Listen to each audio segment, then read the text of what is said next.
भास्कर जाधव यांचा विरोधी पक्षनेता होण्याचा मार्ग थोडासा कठीण दिसतोय अशा चर्चा आहेत। भास्कर जाधव यांच्या नावाला भाजप आणि शिंदे सेनेचा विरोध होण्याची शक्यता आहे। विरोधी पक्षनेते म्हणून ठाकरे गटाकडून भास्कर जाधवांच्या नावाची शिफारस केली गेली आहे। महाविकास आघाडीचं सरकार असताना भास्कर जाधव तालिका अध्यक्ष होते। तालिका अध्यक्ष म्हणून जाधवांनी भाजपच्या आमदारांचं निलंबन केलेलं होतं आणि त्यामुळे त्या दृष्टीने आता त्यांच्याकडून जाधवांच्या नावाला विरोध होऊ शकतो।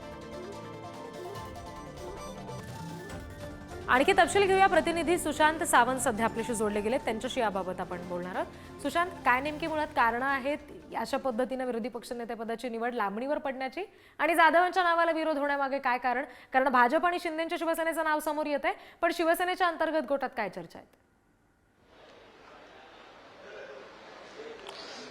रिद्धी, आपण जर बघितलं असेल तर भास्कर जाधव हे ठाकरे गटाचे एक अभ्यासू आणि आक्रमक असे चेहरे आहेत आणि त्याचमुळे त्यांची विरोधी पक्षनेतेपदी निवड करावी असं पत्र ठाकरे गटाकडून काल विधानसभा अध्यक्ष राहुल नार्वेकर यांना देण्यात आलं।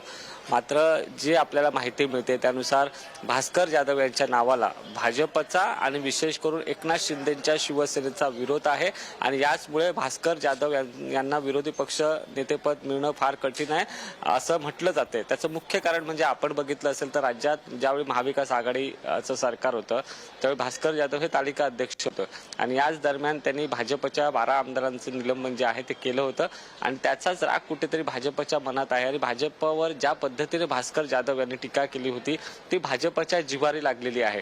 त्यामुळे राज्यात भाजपचं सरकार आहे, महायुतीचं सरकार आहे, तर दुसरीकडे आपण जर बघितलं असेल तर एकनाथ शिंदेच्या शिवसेनेचा देखील भास्कर जाधव यांना विरोध असण्याचं कारण एकच आहे, कारण ज्यावेळी एकनाथ शिंदे यांनी बंड पुकारलं होतं आणि ते भाजप सोबत जाऊन त्यांनी सरकार बनवलं होतं त्यावेळी भास्कर जाधव यांनी खालच्या पातळीवर जाऊन एकनाथ शिंदे यांच्यावर टीका केली होती आणि हाच राग कुठेतरी एकनाथ शिंदे यांच्या शिवसेनेच्या मनात आहे।